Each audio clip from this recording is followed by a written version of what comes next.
Entre ustedes y nosotros, un programa que ya tiene más de 20 años. Acá Lautaro Nieto, esperando a nuestro principal orador, el diputado Jorge Enríquez.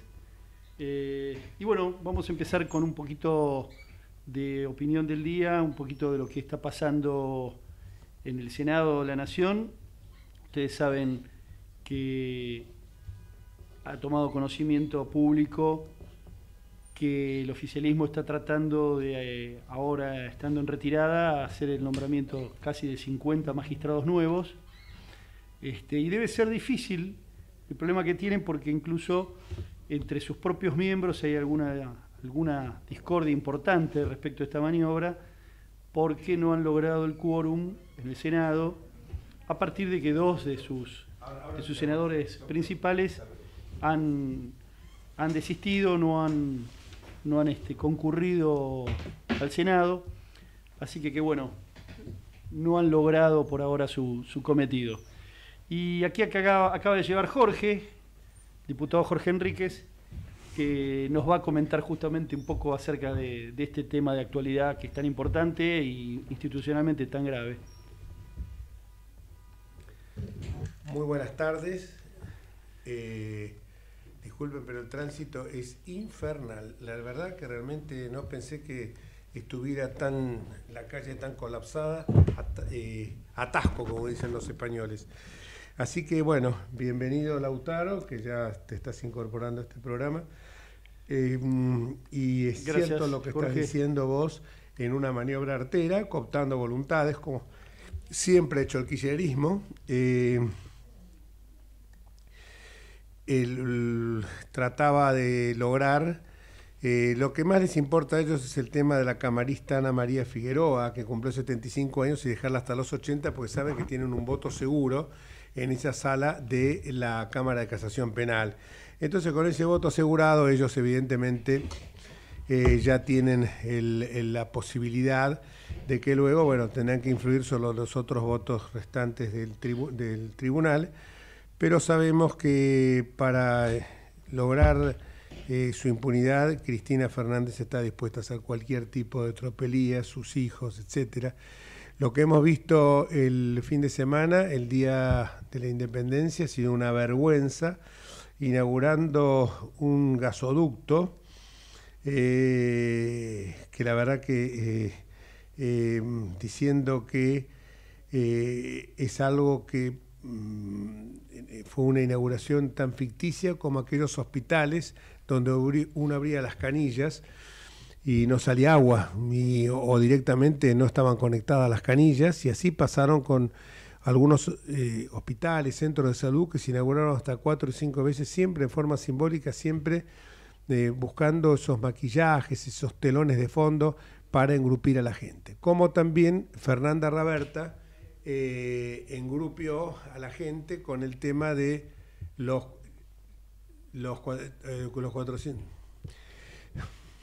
Como Fernanda Raberta, que engrupió a los jubilados con el tema de estos préstamos de 400.000 pesos, que dicen que están destinados al consumo y que ellos de esa manera van a generar un mayor consumo de bienes y servicios, y esto por supuesto va a tener ese famoso efecto derrame, ese famoso círculo virtuoso del que siempre nos hablaron, y que lamentablemente, si ese círculo virtuoso no está en bases sólidas, con trabajo genuino, con inversión privada, con certidumbre, que es lo que más necesita quienes van a invertir, todos, sean locales o extranjeros, en la Argentina, está hecho con pies de lodo. Y bueno, hablábamos recién justamente de este gasoducto, que había sido comenzado ya su licitación durante la época de Mauricio Macri, que se había lanzado la licitación para construir en ese gasoducto y que nunca se terminó, y ahora pomposamente inauguraron un telón, una fachada, y nuevamente los argentinos son estafados por esta manga de extorsionadores que ahora nos quieren hacer creer que si gana Juntos por el Cambio van a correr ríos de sangre. Meten miedo a la gente, y siempre la mentira, engañando a la gente, como decíamos recién con este gasoducto. Pero para hablar de esto tenemos a alguien que sabe de este tema y mucho, que es Juan José Aranguren, que fue ministro de Energía durante la gestión de Mauricio Macri, que nos va a contar un poco cómo es la historia de este famoso gasoducto que encima le ponen, como a todo, Néstor Carlos Kirchner. En una oportunidad yo, cuando siendo diputado, y esta es una, me vino ahora, iba a presentar con otros diputados de mi bloque, de Juntos por el Cambio, un proyecto donde todo edificio público, todo monumento, todo puente, obra pública que se inaugurara, tenía que llevar el nombre de Néstor o de Cristina, excepto una excepción especial, porque uno cuando recorre el país ve en tantos lugares que se ha puesto el nombre de Néstor y de Cristina Kirchner, y creo que me parece que no le hace mucho bien que dos personas que tuvieron una relación muy sinuosa con la justicia, más bien delincuentes, tengan esos homenajes. Bueno, y pasemos ahora a hablar con nuestro invitado, con Juan José Aranguren. Hola Juan José, ¿cómo estás? ¿Qué tal, Jorge? Buenas tardes. Bueno, nosotros nuevamente nos engañan como a niños, ¿no? Porque incluso hubo algunos comentaristas y periodistas muy serios que dijeron, bueno, ahora esta obra, y después se ve que esta obra simplemente había sido un telón, una fachada, como hacen siempre los Kirchner, que había sido ya comenzado en la licitación en la época de Mauricio Macri. ¿Qué nos puedes decir al respecto? Bueno, los hechos, o sea, la realidad está en el boletín oficial, es decir, en julio vamos a decir, esta administración, el otro día en un artículo el diputado Kirchner hizo referencia de que en el 2015 habían dejado todo listo para construir este gasoducto y que la administración Macri no lo hizo. Bueno, yo tengo que decirle al diputado que Kirchner, que primero, antes de poder construir un gasoducto, uno tiene que asegurarse que lo que va a pasar por dentro del gasoducto esté o haya condiciones como para poder producirlo. Y la verdad concreta es que durante la administración de los tres gobiernos Kirchner, la producción de gas natural y de petróleo cayó estrepitosamente. La de gas natural cayó el 18%. Entonces, cuando llegamos, cayó de 143 millones de metros cúbicos por día, que fue la mayor producción histórica de la Argentina en el 2006, herencia de los gobiernos anteriores y de un yacimiento muy importante como era Loma de la Lata, hasta los 117 millones de metros cúbicos con lo que dejaron en el 2015 de esta administración. Cayó 18%. La administración del presidente Macri dejó su gobierno en el 2019 con 135 millones de metros cúbicos, porque se aumentó un 15%. Entonces, ya cuando veíamos que la administración Macri vio que había condiciones como para seguir aumentando la producción, sustituir importaciones y en algún momento no muy lejano pensar en exportar también por algún puerto hacia el Atlántico, primero transformándolo en LNG, aparte de poder exportar a Chile, se empezó con el trámite para convocar al capital privado, porque esto es también importante. Lo que acabamos de ver es que una inversión de riesgo como es la inversión energética, esta administración decide que la hagamos todos los argentinos, como obra pública. ¿Qué quiere decir esto? Que si el año que viene el precio del gas en el mercado internacional se cae y no tenemos la posibilidad de producir porque no es conveniente, vamos a tener problemas para recuperar la inversión en el gasoducto. Pero voy a su pregunta inicial. En julio del 2019, la administración Macri dicta un DNU, el 465, por el cual se instruye a la Secretaría de Energía a que convoque una licitación nacional e internacional para concesionar el servicio de transporte de gas natural entre Tratayensa, Liqueró y San Nicolás. Es así que la Secretaría dicta una resolución pidiendo precios, o sea, una oferta de precios para el 12 de septiembre de ese año. Todos recordamos que en agosto se produce la PASO del 2019, la turbulencia financiera como consecuencia de que había altas posibilidades de que retornaran los Kirchner al poder. Eso motivó a la administración Macri a que se prorrogara por 2 veces ese concurso de ofertas, la segunda hasta marzo del 2020, para que la decisión la tomara la nueva administración. La nueva administración hizo la plancha durante todo el año 2020, porque extendió esa prórroga hasta 30 de diciembre del 2020, y el día anterior, 29 de diciembre del 2020, el secretario de Energía Martínez decidió derogar el DNU de Macri y anular lo que era el llamado a licitación. Nosotros dijimos, bueno, está bien, lo querrá hacer por obra pública, sacarán automáticamente los pliegos para licitación. Bueno, se demoraron 14 meses más. Recién en febrero del 2022, por una decisión del presidente Fernández, se le otorga la construcción y la operación de este gasoducto a una empresa como Enarsa, con poca experiencia, y la experiencia que tiene no es buena, a los efectos de que decida esta construcción, y la que ahora pomposamente, en tiempo récord, se simuló que se inauguraba, porque quiero aclararle a la audiencia que recién empezó a llenarse el caño el sábado pasado. O sea que lo que ayer fue un simulacro de la inauguración de un gasoducto, porque todavía no está presurizado, ¿no? Y porque si hubiese estado presurizado no podrían haber estado operando personas ajenas a lo que es el métier gasífero o petrolero. Esta es la realidad de los hechos, no es necesario inventar ningún relato. Esto es lo que ha ocurrido, y en todo caso, enhorabuena, es que se construyó.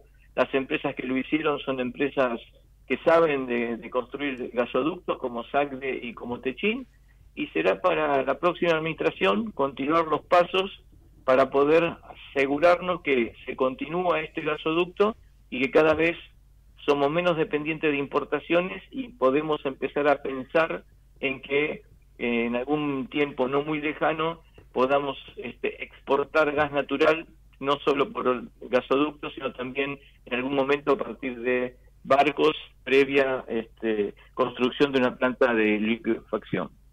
Cuando decís que la administración de Fernández derogó ese llamado a licitación, sí, y se esperó hasta febrero del 2022, esto evidentemente le debe haber costado, bueno, por importación de gas natural a la Argentina, unos cuantos millones. Bueno, ¿no? El año pasado, consecuencia de la invasión de Rusia en Ucrania, los precios energéticos en el mundo fueron muy arriba, fueron muy altos. Argentina, que estaba acostumbrada a pagar unos $15 por millón de BTU de gas natural, terminó pagando en promedio en el año 30, o sea que se duplicaron.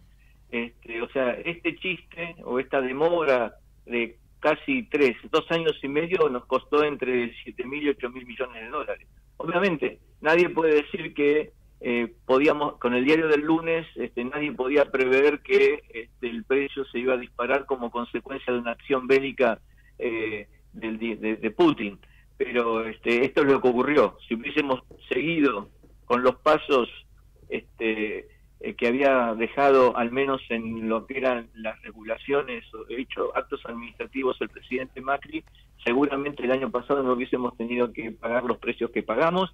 Y otra cosa adicional, en el proceso que había empezado el ingeniero Macri, el gasoducto lo construían los privados, o sea, el capital a riesgo lo ponían los privados. Acá el capital a riesgo lo ponen una parte de los argentinos que tributaron el aporte solidario, o llamado impuesto a la riqueza, y la otra parte fue deuda que esta administración toma para que empresas puedan vender su gas. O sea que también hasta en ese aspecto creo que se nos vende un relato que no es de la conveniencia del interés público. Te quiero hacer una pregunta acá, Lautaro García, que estamos compartiendo el espacio. Él es abogado y es, como yo, estamos escuchándote atentamente, porque de estos temas sos, creo que, uno de los que más sabe en la Argentina. Lautaro. Sí, ¿cómo estás, Juan José? Mucho gusto. ¿Qué tal, Lautaro? Encantado. Mucho gusto. Mirá, vos comentabas que esta es una etapa, ¿no es cierto?, del gasoducto. Va a haber otra, ¿no es cierto? O sea, ¿está comprometido la construcción de una segunda etapa? ¿Es así? Aparte, esta es una etapa que hoy permitiría, una vez que se termine de llenar el caño, se termine de asegurar las condiciones operativas, que calculo que todavía le faltan unos 20 días aproximadamente, lamentablemente ya con el invierno casi terminado, con lo cual muchas importaciones no podemos estar reemplazando este año. hay que instalar 2 plantas compresoras para que en lugar de 11 pueda transportar entre 20 y 24 millones de metros cúbicos por día, ¿no? O sea, yo le tengo que levantar la presión para que pueda transportar más. Luego de eso, se tiene que hacer un llamado que anunciaron el domingo que lo van a hacer en los próximos días para poder extender el gasoducto de la ciudad de Salliqueló, en provincia de Buenos Aires, hasta las inmediaciones de San Jerónimo, en el sur de la provincia de Santa Fe. Eso es una parte. Y la otra parte que también dicen o anunciaron que van a llamar es para cambiarle el sentido al gasoducto norte, al que trae gas de Bolivia, y que cada vez está más vacío porque Bolivia está cayendo en su producción en forma estrepitosa, y poder, en lugar de estar alimentando a las centrales, a las usinas eléctricas de Tucumán, por ejemplo, con gas que viene de Bolivia, poder alimentarlo, o a las minas de litio que se están instalando en el NOA, poder alimentarlas con gas proveniente de la cuenca neuquina en lugar de hacerlo de Bolivia, porque Bolivia, tengo entendido que esta administración va a discontinuar el contrato el año que viene, porque prácticamente ya no está en condiciones de entregar más. No, menos mal, ¿no? Y qué pena lo que vos contás de la demora, ¿no? Porque no podemos ni imaginar la cantidad de dinero que se perdió por un lado y la que se dejó de ganar por otro, ¿no? Así que bueno, Sí. el mismo Moreno lo escuchaba anoche criticando toda esta obra, como vos decís, porque la tuvimos que financiar los argentinos para, de definitiva, que hagan un negocio las empresas de gas, que a nadie le molesta que hagan negocio, pero lo importante es que también ellos pongan un poquito de dinero, Pero ¿no es cierto? a mí en este aspecto lo que me interesa destacar es que la energía es como otros sectores de la economía, cualquier inversión energética es una inversión de riesgo. Y cuando la decisión la toma el Estado, esa inversión de riesgo la están tomando, se la está transmitiendo a todos los ciudadanos. En cambio, cuando la inversión de riesgo la toma una empresa privada, bueno, esa decisión de riesgo la absorben los accionistas de esa empresa privada. Acá hemos tomado esa decisión, e insisto, si el año que viene los precios internacionales caen porque hay una sobreoferta mundial de gas natural, probablemente no podamos exportar al mundo porque Argentina está lejos de los mercados mundiales. Y entonces va a ser difícil poder recuperar la inversión que todos los argentinos hicimos tomando deuda para este gasoducto. Todo indicaría que no va a ocurrir, pero también tenemos que tener presente que el tiempo de los combustibles fósiles está acotándose debido al cambio climático. La transición energética que está teniendo su curso en estos tiempos nos lleva a que cada vez quememos menos combustibles fósiles y sean reemplazados por energías más limpias. ¿Cuánto será esto? 30, 20, 40 años, nadie lo sabe. Por lo tanto, enhorabuena que ahora nos demos cuenta, cosa que esta administración no siempre lo hizo, que la energía es importante. Otro detalle adicional, que la energía se paga en dólares, y esto es una perlita del discurso también del domingo. La ex presidente dijo que habían especificado la energía, las tarifas, etcétera. Yo le preguntaría a la expresidente, ¿ella sabe con qué moneda se paga el peaje por este caño? Tremendo. En dólares. ¿Sabe con qué moneda se paga el fluido con el que se llena este caño y que va a transitar este caño? En dólares. Definido por su misma administración, de la cual ella es vicepresidente. Entonces, las palabras van por un lado y los hechos van por otro lado. Y por lo tanto, yo creo que hacia adelante, en vísperas de una elección, tenemos que tener en cuenta qué es lo que nos está pasando, qué nos pasó, y tratar de evitar tropezar con la misma piedra otra vez. Una observación a lo que decís, Juan José. En este discurso al que vos haces referencia, el presidente de la República, hablando respecto de cuánto se iba a ahorrar, etcétera, no sabía cuán era la magnitud del precio del gas, ni sabía cuál era el ahorro, ni cuánto salía, y lo mira a Massa y le pregunta, che, ¿y cuánto es? Y Massa le dice, 400% nos vamos a ahorrar sobre el costo de producción nuestra a lo que estábamos importando. Es decir, el presidente de la República, y diciendo que inauguraba este gasoducto, no sabía de lo que estaba hablando. Es una cosa sorprendente, ¿no es cierto? Que una obra tan importante el presidente no esté al tanto, siendo la cabeza principal del Estado. Es increíble.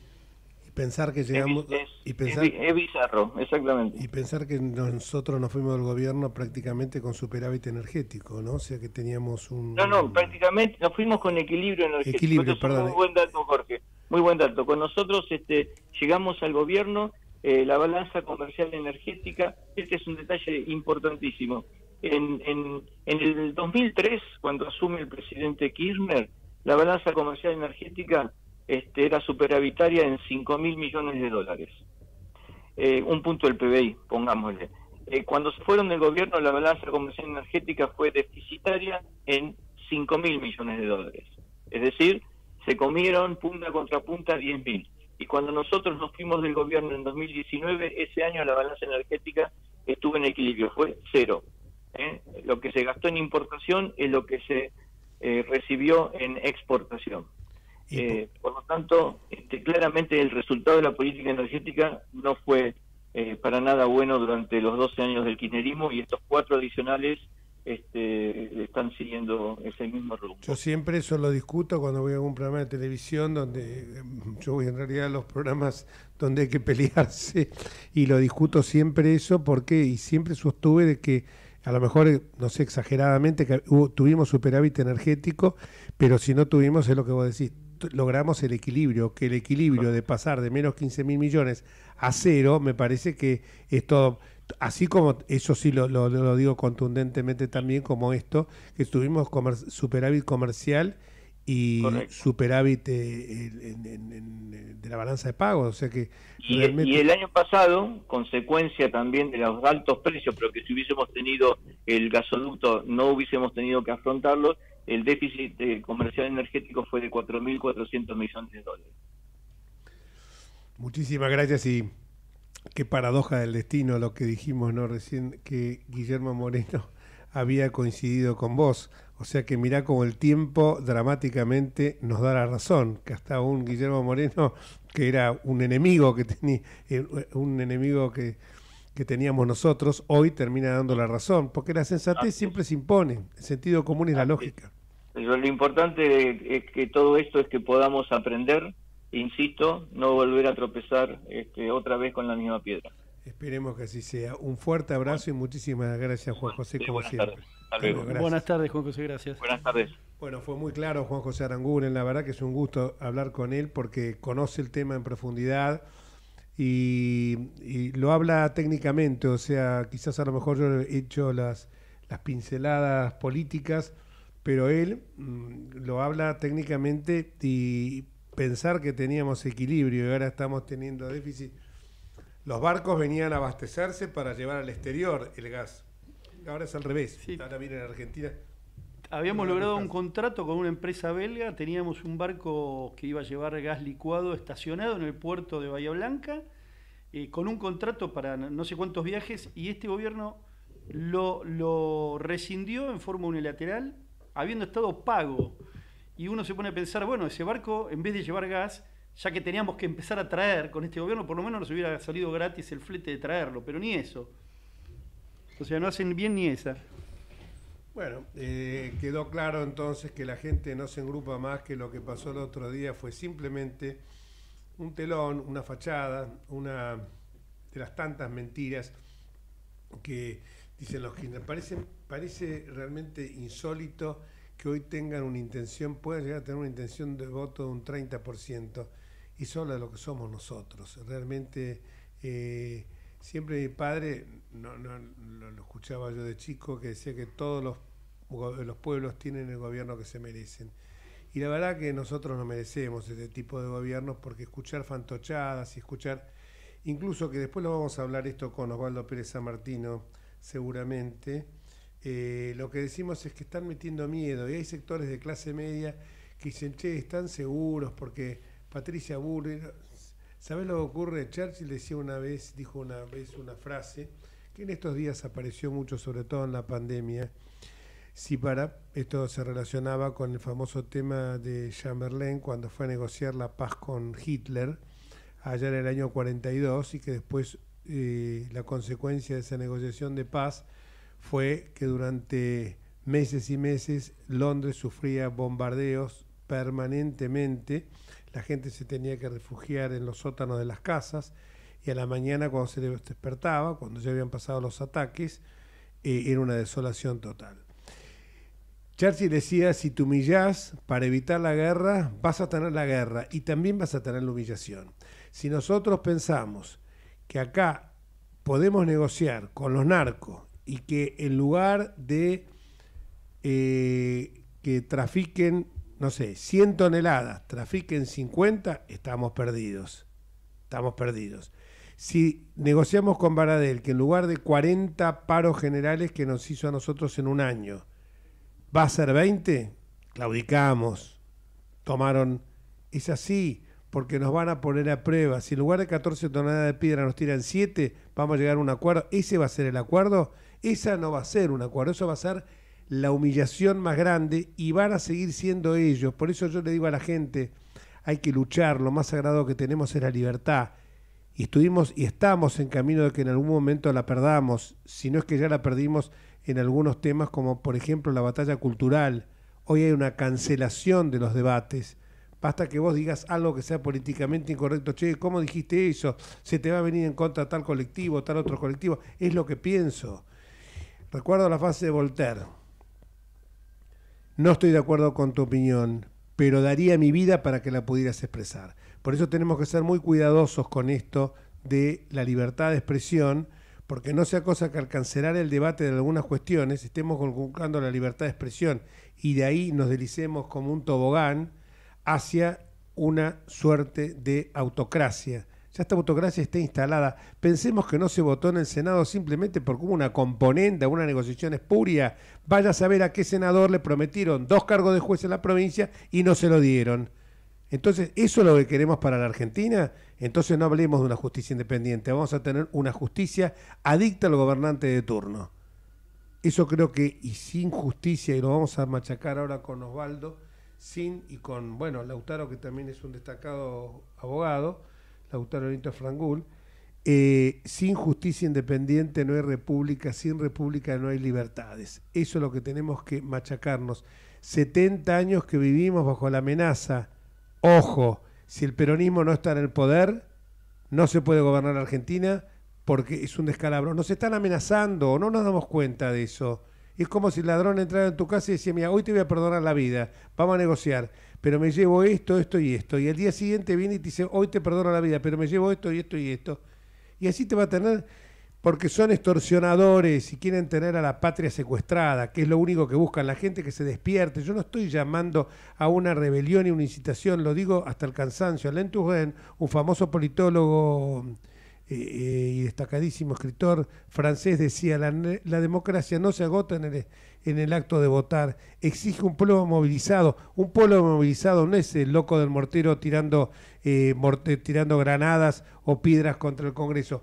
Un pueblo movilizado es un pueblo como salió a la calle en el 2020 a reclamar sus libertades, y en este caso va a tener que, cuando gane Patricia Bullrich en diciembre, va a tener que salir a la calle para defender su libertad, pero en forma pacífica, no en forma violenta, no entrando a provocaciones, haciendo las cosas con un sentido pacífico, reflexivo y prudente.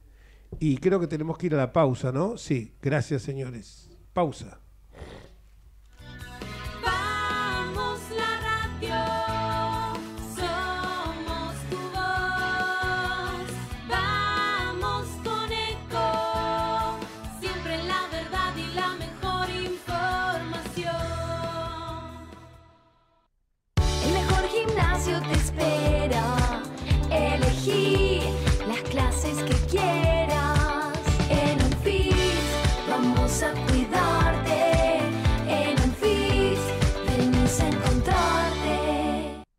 ¿Cómo prevenir dengue, zika y chikungunya? Sin criaderos no hay dengue. Limpia tu patio de objetos que acumulen agua. Elimina agua estancada de recipientes. Reemplaza con tierra o arena el agua de tus flores. Tapa los tanques de agua y cisternas. Tira y perfora llantas para que no acumulen agua. Limpia floreros y bebederos. Recordá, sin criaderos no hay dengue. Intendencia Menéndez. Espacio cedido por la Dirección Nacional Electoral. Unión para defender lo que es nuestro. Unión para representar el orgullo por nuestra patria. La patria sos vos y vamos a defenderla. Unión por la patria. Sergio Massa, Agustín Rossi, precandidatos a presidente y vicepresidente. Lista 134A, celeste y blanca. Espacio cedido por la Dirección Nacional Electoral. Por una jornada laboral de 6 horas para que tengamos trabajo con derecho, levantá a la izquierda. En Buenos Aires, Cristian Castillo, diputado nacional. Frente de Izquierda, lista 502. Espacio asignado por la Dirección Nacional Electoral. Frente Patriota Federal, lista 95A. Primero la patria. César Biondini, presidente. Mariela Bendaño, vice. Nacionalismo o más de lo mismo. Espacio cedido por la Dirección Nacional Electoral. ¿Cómo alguien que trabaja 8 o 10 horas por día no llega a fin de mes? No puede proyectar nada. Esto no da para más. Levantémonos, como lo hicimos toda la vida, pero esta vez contra un modelo de país agotado que solo le sirve a los mismos de siempre. Levantémonos para que tanto esfuerzo valga la pena. No podemos perder más tiempo. Es hora de levantarse. Rocío Soledad Giacone, precandidata a senadora nacional por la provincia de Buenos Aires. Hacemos por nuestro país. Lista 505F. Informate en ecomedios.com. Seguinos en Facebook. Ecomedios Live.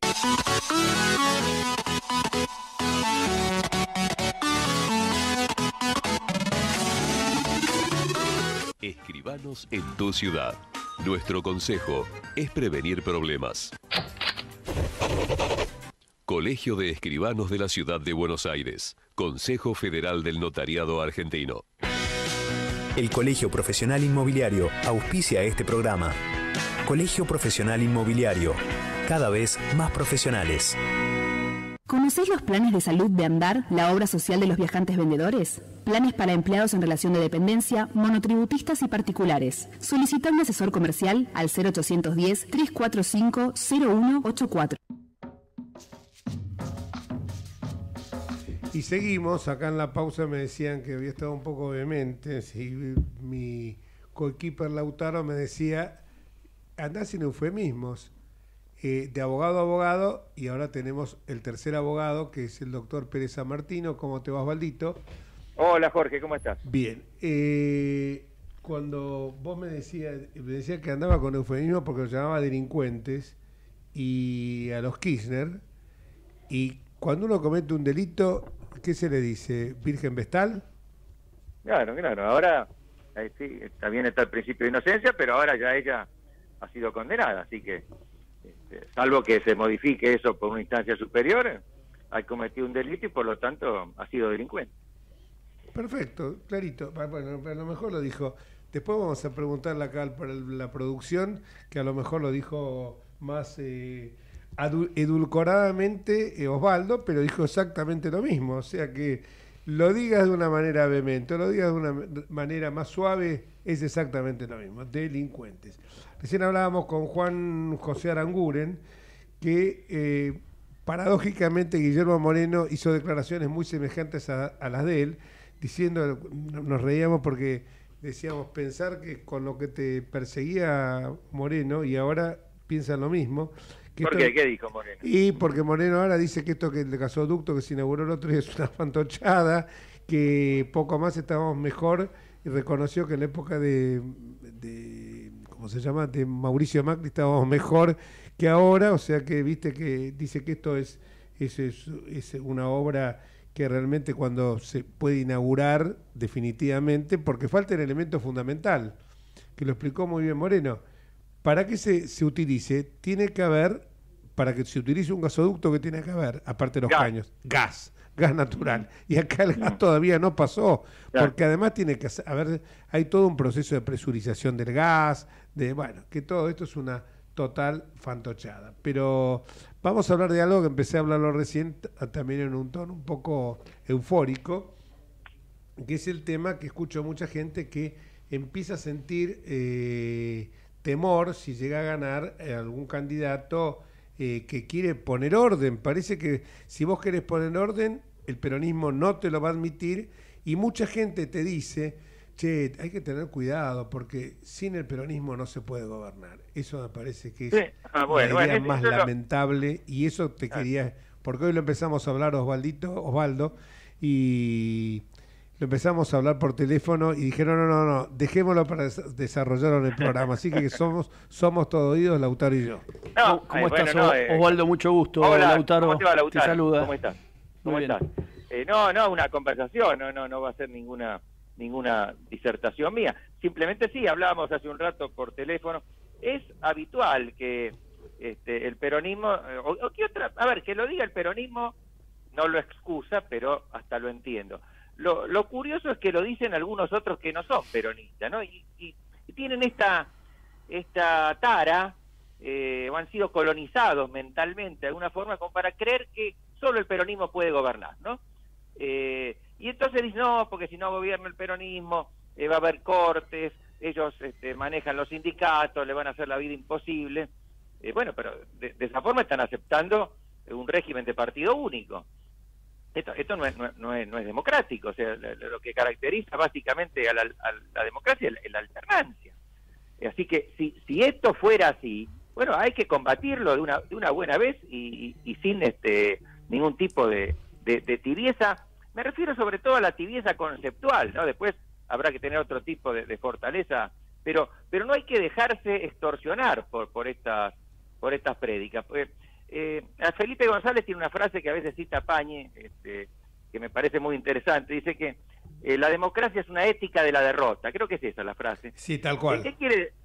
Claro, es decir, los demócratas, bueno, aceptan que como los aceptamos los que hacemos deporte, aunque sea amateur, que está dentro de las posibilidades de ganar o perder, y que si perdemos, el triunfo del otro es legítimo, y si se pierden elecciones, el gobierno de los otros es legítimo. Pero el peronismo, no solo el kirchnerismo, es una larga tradición, el peronismo tiene serias dificultades con esa idea, que como las tienen en general los populismos, porque el populismo tiene muchos rasgos, pero básicamente tiene la pretensión de encarnar por sí solo al pueblo, a la totalidad. Por lo tanto, cuando gana otro, eso es como un desvío de la historia. Digamos, la gente que votó a esos otros partidos, otros candidatos, cometió un error, sobre todo si es gente no de las clases altas, ¿no? Porque para ellos es inconcebible que personas humildes puedan votar a otro partido que no sea el peronismo. Entonces, ellos creen que si lo hacen es porque han sido inducidos a error, ¿no? Y que, por lo tanto, ese gobierno que surge de esas elecciones en verdad no es legítimo. Bueno, ya vimos, lo hemos comentado muchas veces, lo que pasó con la presidencia de Mauricio Macri, cuando desde el primer minuto Cristina Kirchner se negó a participar de la ceremonia, a transmitir los símbolos del mando, etcétera. Y ahora están volviendo con eso, ya anticipan, seguramente creen que van a perder, y ya están anticipando las catástrofes que van a pasar si triunfa Juntos por el Cambio, la violencia, la perversidad innata, porque ellos no discuten nunca, otra del populismo, no discuten argumentos, discuten intenciones, discuten, todo es ad hominem, son necesariamente perversos, los anima el odio. Bueno, es una construcción muy infantil, pero insisten con esto y es lesivo de la democracia y de la república. No lo tenemos que aceptar discursivamente, me parece, y tenemos que aunque sea bastante obvio lo que estoy diciendo, ¿no? Pero me parece que hay que insistir siempre en esto. Sí, pero las cosas obvias en Argentina no caminan. Vamos a otro temita, ya que tenemos hoy tiempo para hablar. Sí, perdóname, Jorge, y dentro de esto... Sí, perdóname. No, me estaba acordando recién lo que había visto hace un rato. Un acto en la Facultad de Ciencias Exactas, con Massa, con los símbolos de Unión por la Patria. Es decir, la facultad, y con distintas resoluciones, no estoy hablando de que cada partido puede usar alguna instalación. No, la facultad oficialmente embanderada con un partido político, una fuerza política. Esto es muy malo y es inconcebible que esto pase en la Universidad de Buenos Aires. Es violatorio de la autonomía universitaria, es violatorio de la libertad de cátedra y de pensamiento. pero se ha naturalizado, ¿no? Como se ha naturalizado que los sindicatos también son instrumentos de un determinado partido, y eso no puede ser. Perdón, Jorge, yo te interrumpí. No, estoy totalmente de acuerdo. Lo que te estoy diciendo es, lo que te estoy escuchando atentamente es así, esto se perdió ya el rumbo. Bueno, cuando Florencia Santut, la rectora de la Universidad de La Plata, y condecora a Chávez, y bueno, en su momento, ahí te estás dando cuenta, o Maduro, te estás dando cuenta. En materia de comunicación. Y en materia, claro, ella es la decana de Ciencia de la Comunicación, alguien que ha sido violador permanente de la libertad de expresión. Pero pasemos a otro temita, que es lindo hablar de estos temas. El tema de cómo deben ser las campañas, primero, las PASO, una privatización de la forma de elegir, mejor dicho... Una estatización. Estatización, sí, exactamente al revés, de la forma de elegir a los candidatos, por un lado. Y por el otro lado, ¿hasta cuándo es el límite que vos entendés que tendría que haber en las internas para que después la confrontación no llegue a extremos tales que entremos en una disputa de Montescos y Capuletos con la posibilidad de que se fracture una fuerza política? Y es lo que vos decís, Jorge, en tu pregunta está, ¿no? La respuesta, porque por un lado, la primaria, lo que antes era la interna, cerrada, es el momento de diferenciarse. Está bien que si hay dos candidatos, que se diferencien, y que hasta extremen las diferencias, más allá de lo que realmente son. Porque hay que mostrarle a la ciudadanía distintos programas, distintos estilos. Eso no solo no está mal, está muy bien, así debe ser.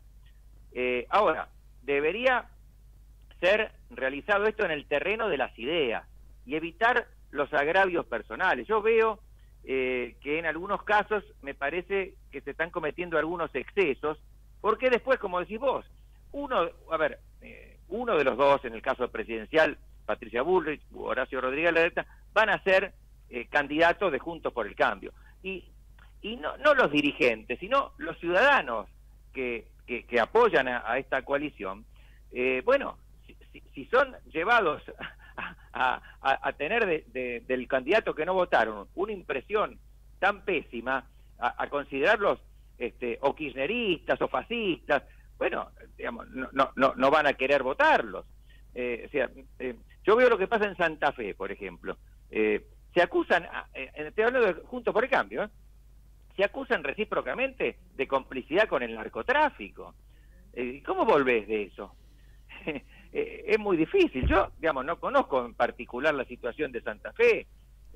Quiero creer que son exageraciones que se hacen al calor de la campaña, pero son exageraciones que pueden tener su costo también. Después, recomponer la situación es difícil y hasta da a tener un cierto tinte de hipocresía. No sé si la gente lo va a creer si es llevada a esos extremos. Sí, si la gente resiste que estén diciendo, hablando de estas cuestiones, ¿no? Porque yo recuerdo una lección interna al radicalismo, siempre lo recuerdo porque Jesús Rodríguez me lo hace rememorar, que yo en una interna estaba en una lista enfrente de Jesús Rodríguez, y encima la interna era, bueno, no había tanta difusión de las internas políticas y era nada más que entre afiliados. Entonces iba hablando con la gente y le decía que era el ministro de hiperinflación, de Jesús Rodríguez, de quien hoy, fíjate vos que digo siempre que es quizás el político argentino más lúcido que existe en la actualidad. Y tengo una admiración por él. Y después cuando fui a reclamar el voto a la gente para que ya consagrada la lista, encabezaba él, porque no se había ganado la interna, le decía, bueno, denos una mano con la gente que usted pueda hablar para que vote Jesús Rodríguez, porque ya era fuera del, ya era una elección nacional, o sea que había que salir de la burbuja del partido. Y me dice, ¿sabe lo que pasa, doctor? Es tan difícil, porque después de que entre ustedes se mataron acusándolo a Jesús de ser el ministro de hiperinflación, es muy difícil decirle a la gente. Entonces, y yo creo que hay límites, que vos marqués diferencia de estilo, pero cuando cruzaste ya el tema del agravio... Yo el otro día, Jorge, justo mandé por Twitter, porque vi una foto del año 72, creo que fue, de Balbín y Alfonsín, que habían tenido una elección interna.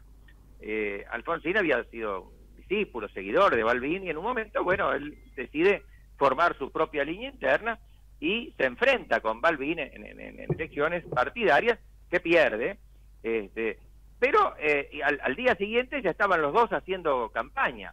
Yo era muy chico y realmente no puedo recordar cómo fue el tono, pero estoy seguro de que no llegaron nunca al agravio personal.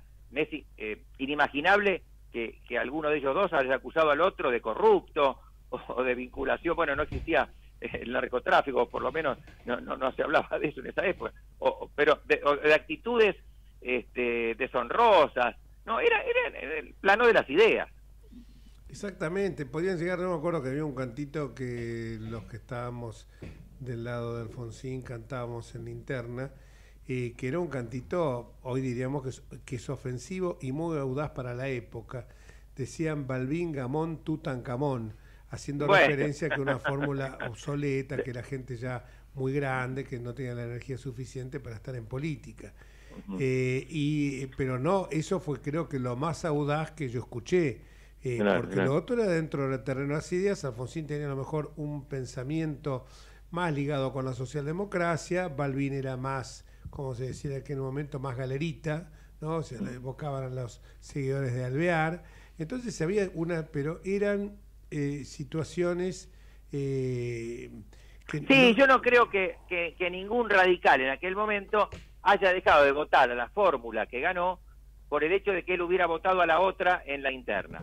Se sentían radical. Y acá me parece que los que somos simpatizantes de Juntos por el Cambio, digamos, nuestro adversario es el kirchnerismo, es el que hay que derrotar. Hay que terminar con eso que decía antes, con esta cultura del populismo.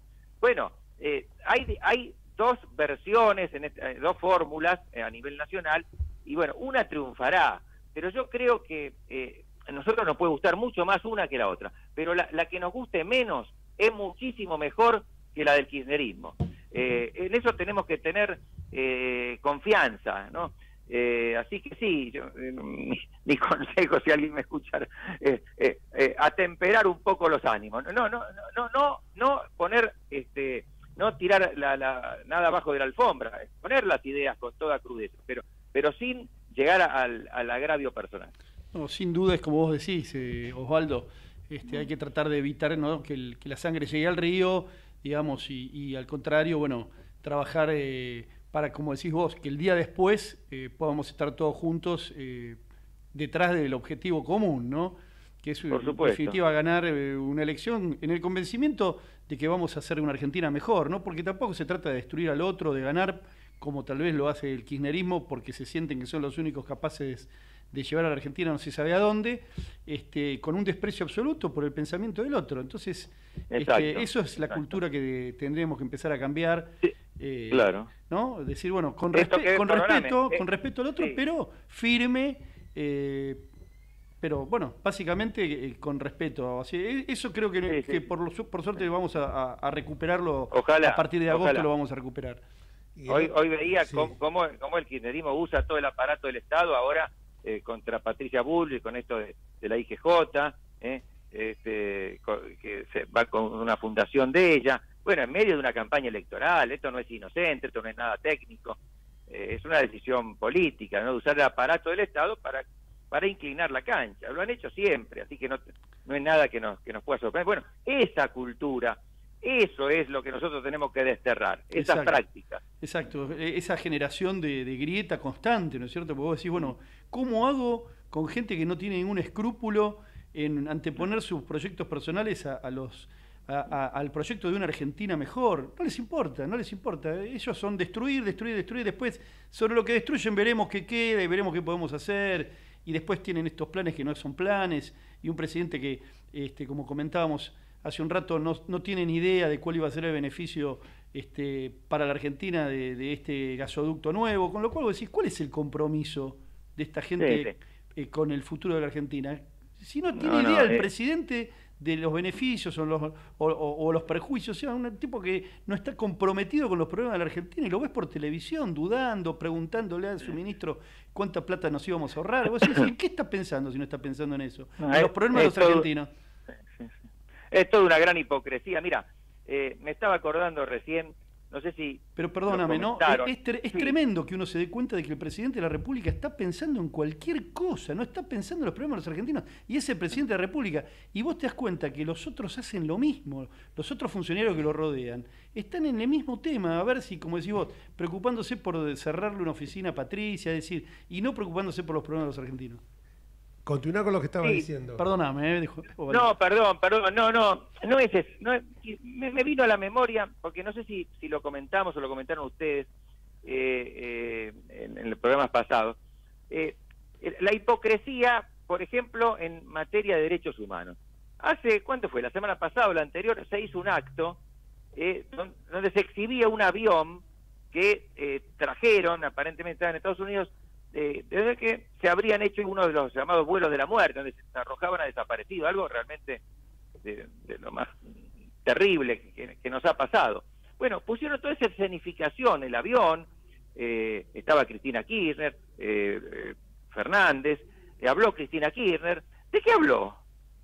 Habló de la interna partidaria, de cómo habían llegado ella a la fórmula esta de Massa y Rossi, por qué había bajado a De Pedro, con el avión atrás. Es decir, es el decorado, los derechos humanos no le importan nada, son un decorado para ellos, y los usan como un medio para acrecentar su poder.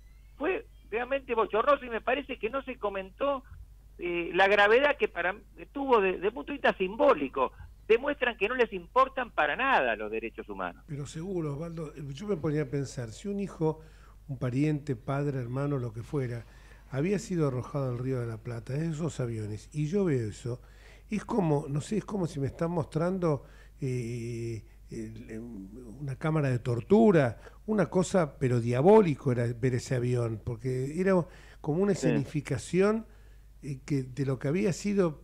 Uno pensaba eso, pero se ve que tampoco a las madres y las abuelas de Plaza Mayo les importó demasiado eso, pensar que ahí pudieron transportar a su hijo a su destino fatal.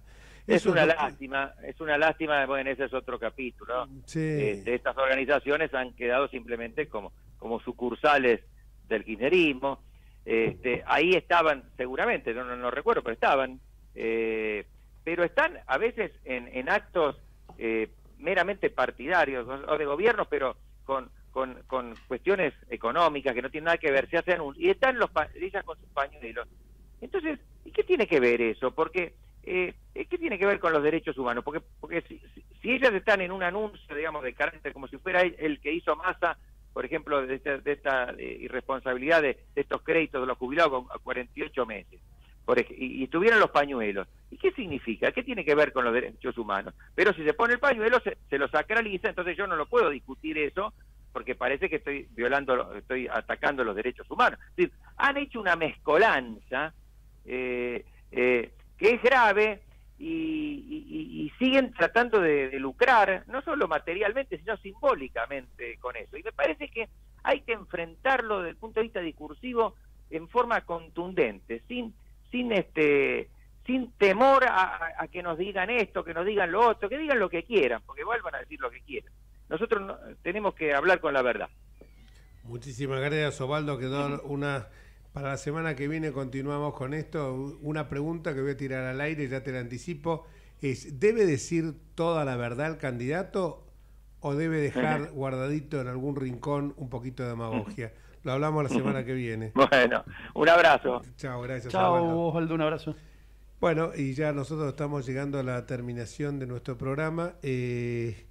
No sin antes muchas reflexiones, ¿no es cierto?, para hacer con esto que estábamos hablando con Osvaldo, pero también pensar que la batalla cultural se gana cuando uno claudica, y nosotros claudicamos cuando tuvimos la obligación de consagrar, porque lo aceptamos, porque no teníamos por qué votar eso, la sacralización de los 30.000 desaparecidos, cuando la mujer más brillante que hoy tiene la Argentina en el terreno político se llama Graciela Fernández Mejide, señaló, y ella sí que tuvo el dolor lacerante de la desaparición de su hijo, y nunca lucró con eso, de la bronca, del odio, del dolor tan profundo, sacó las fuerzas necesarias para transformar ese dolor en amor. Y ella misma decía que 30.000 fue un número que se realizó para impresionar. Es más, ella sostenía que cuando se trataban de los desaparecidos, surgieron muchos más, porque originariamente los reales eran 6.000 a partir de la CONADEP que ya nadie recuerda y que fue el hito fundacional del gobierno de Raúl Alfonsín. Y nosotros nos vamos hasta el próximo miércoles, si Dios quiere, y esperemos que la Argentina vaya por el sendero de la verdad y no de la mentira. Gracias.